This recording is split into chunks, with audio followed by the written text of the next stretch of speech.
Tuduh guru menindas, Ketua OSIS SMK Tanjabtim ajukan pindah. Sebut guru Agus Saputra kerap menindas, Ketua OSIS SMKN 3 Tanjung Jabung Timur, Jambi minta dipindahkan.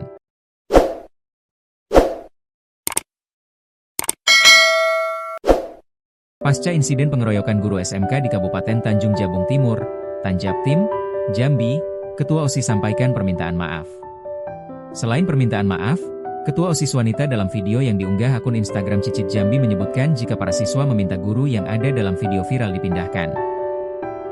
Di sini saya sebagai Ketua OSIS di SMK 3 Tanjung Jabung Timur ingin menyampaikan permintaan maaf terhadap instansi yang terlibat dengan tersebarnya video pengeroyokan terhadap guru, kata dia. Dikutip dari video yang diunggah akun Instagram Cicit Jambi, Rabu, 14 Januari 2026, malam, dikutip tribunjambi.com. Kata perwakilan siswa itu, pengeroyokan itu terjadi karena guru sering menindas siswanya. Hal tersebut terjadi karena oknum tersebut sering menindas kami di SMK Negeri 3 Tanjung Jabung Timur, lanjutnya. Kami hanya ingin beliau dipindahkan ke tempat yang lain, karena kami tidak nyaman beliau ada di SMK Negeri 3 Tanjung Jabung Timur ini, tutup perwakilan siswa yang juga Ketua OSIS SMKN 3 Tanjab Timur tersebut.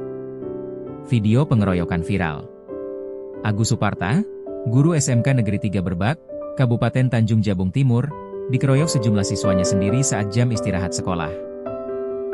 Berdasarkan informasi yang dihimpun Tribun Jambi, insiden itu diduga dipicu cekcok mulut antara guru dan siswa yang berawal dari ucapan guru yang dianggap menyinggung perasaan siswa dan orang tua mereka, hingga berujung pada aksi kekerasan fisik. Kekerasan fisik di lingkungan sekolah itu terjadi di SMKN 3 Berbak Kabupaten Tanjung Jabung Timur terjadi pada Selasa, 13 Januari 2026. Video kekerasan fisik pengajar dan siswa itu beredar di media sosial. Terlihat seorang guru laki-laki mengenakan seragam dinas warna coklat menjadi sasaran amukan sejumlah siswa laki-laki. Diduga berawal dari kalimat. Informasi yang dihimpun Tribun Jambi, peristiwa bermula dari ucapan guru bernama Agus Saputra yang diduga menyinggung perasaan siswa. Kalimat yang dilontarkan guru dianggap telah menghina orang tua siswa, sehingga memicu emosi beberapa siswa. Cekcok mulut tak terhindarkan, hingga berujung pada aksi kekerasan fisik. Sejumlah siswa mengejar Agus Saputra tersebut sampai ke halaman sekolah lalu melakukan kekerasan fisik. Situasi sempat memanas, sebelum guru-guru lain yang berada di lokasi melerai. Para guru lalu membawa Agus Saputra ke sebuah ruangan untuk menghindari aksi lanjutan. Lapor ke Dinas Pendidikan. Pasca kejadian, Agus Saputra melaporkan peristiwa itu ke Dinas Pendidikan Provinsi Jambi. Saat diwawancarai Tribun Jambi, dia menuturkan kronologi tindak kekerasan di lingkungan sekolah. Bermula saat dia ditegur seorang siswa dengan nada tidak sopan dari dalam kelas, sekitar pukul 09.00 10 WIB, ketika proses belajar mengajar berlangsung. Dia menegur saya dengan kata-kata tidak pantas. Saat itu juga saya masuk ke kelas dan menanyakan siapa yang memanggil saya seperti itu, ujar Agus. Menurut Agus, siswa tersebut mengaku dan menantangnya. Agus pun mengakui sempat menampar siswa itu satu kali secara refleks. Ketegangan kemudian berlanjut hingga jam istirahat dan siang hari. Korban pengeroyokan SMK 3 Tanjab Timur Jambi tak ikuti mediasi langsung. Korban pengeroyokan di SMK Negeri 3 Tanjab Timur, Agus Saputra menyebut BAP di Disdik Provinsi Jambi bersifat konfirmatif. Hal itu disampaikannya saat ditemui tribunjambi.com di rumahnya, Kamis, 15 Januari 2026. Agus mengatakan, dirinya hanya dimintai keterangan oleh Kasih GTK Disdik Provinsi Jambi. Saya diminta keterangan oleh pihak dinas melalui Kasih GTK.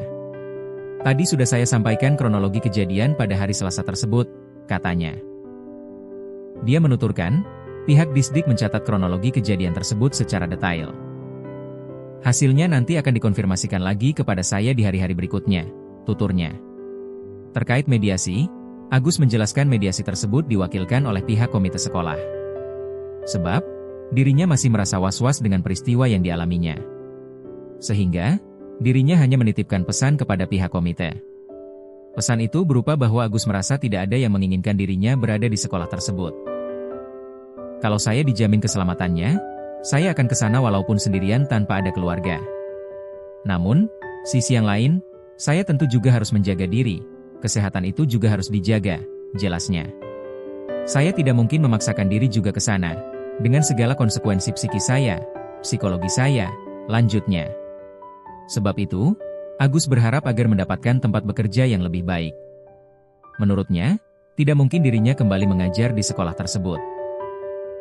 Sebab, dirinya merasa sudah tidak diterima secara masif dan secara besar-besaran di sekolah tersebut. Saya dengan ketulusan hati, minta pihak terkait memberikan ruang dan tempat yang lain untuk bekerja dengan rasa aman atas keselamatan saya, atas kesehatan saya, harapnya. Saya tidak mungkin bekerja lagi di sana.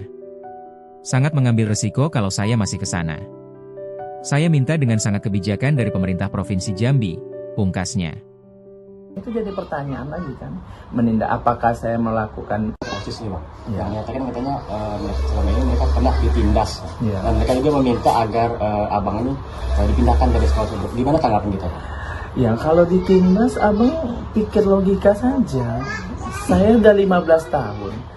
Mereka baru ketemu saya itu sudah 3 tahun. Kalau ditindas selama ini, kenapa diam selama ini? Kenapa tidak dijadikan berita?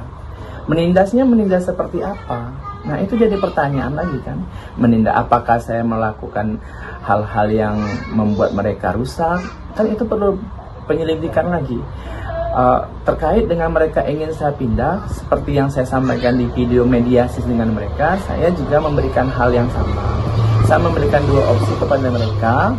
Waktu mediasi di lapangan, saya meminta mereka kalau tidak menginginkan lagi guru bahasa Inggris bekerja di sini, silakan buat petisi.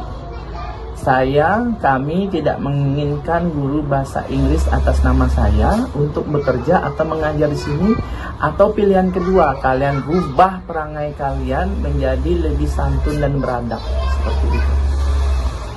Terkait isu ini Bang, apakah kemudian ke depan kita akan membawanya mungkin ke ranah hukum? Kalau mau membawa ke ranah hukum, tadi sudah disinggung juga dengan beberapa pihak. Sebenarnya kalau untuk ranah hukum itu kita nanti berdiskusi lebih panjang, karena ini kan terkait kriminalitas. Apakah menjamin kalau seandainya kita bawa ke ranah hukum anak ini akan berubah atau tidak? Tapi sebagai manusia, sebagai guru mereka, saya sudah bersama-sama mereka selama 3 tahun ini. Saya rasa saya punyalah naluri seorang ayah untuk memaafkan mereka, karena saya pikir mereka butuh bimbingan yang lebih panjang lagi untuk memaafkan. Untuk segala sesuatu kebaikan saya relakan, tapi untuk proses hukum saya tidak tahu apa yang akan terjadi selanjutnya, karena saya ini kita butuh diskusi panjang, apakah ini benar-benar membuat kapok atau membuat satu perubahan atau tidak. Kalau seandainya memberi laporan ke polisi itu memberi dampak jerah kepada orang-orang yang ada di Provinsi Jambi, anak-anak didik kita ataupun yang di luar Jambi, itu berkemungkinan bagus. Tapi seandainya dengan melapor juga atau menarik ke ranah hukum tidak berubah, jadi kan sia-sia. Untuk apa kita lanjutkan ke sana? Jadi saya pikir perlu kajian lagi, kami berembuk keluarga seperti itu. Dan ini juga tergantung kebijakan dari setiap instansi yang terkait dalam hal ini, pemerintah, kepolisian, dan juga pihak dinas.